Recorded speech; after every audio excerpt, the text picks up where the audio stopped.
করে বলছি যে বিবেচ পাবো না, এটার জন্য আমায় কিক মাইরা দিল। আবার ও গ্রুপে জয়েন দিয়ে দেখি কি বলে। আরে বড়ের বাচ্চার আবার কে ইনভাইট দিল বুঝলাম না কিছু।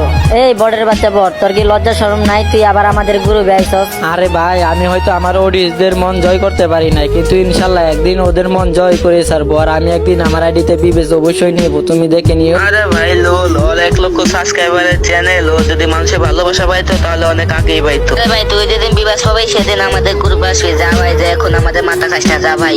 আরে তোমরা থামো থামো, আমি ফারুক ভাইয়ের কিছু বলি। এই ফারুক ভাই, আপনার চ্যানেলে 1 লক্ষ সাবস্ক্রাইবার ছিল, আর আমি একজন টিকটকার, আর আমি মনে করছিলাম যে আমার ফ্রেন্ড লিস্টে একটা ভিভিএস প্লেয়ার থাকবো। তো আপনারা তো ভিভিএসই দিব না, তো আপনার ফ্রেন্ড লিস্টে রেখে আমার লাভ কি? তোমাদেরকে আমার নিজের ভাইয়ের মতো ভাবতাম, আর এই বিবেচের জন্য তোমরা আমার সাথে এরকম ব্যবহার করতেছো।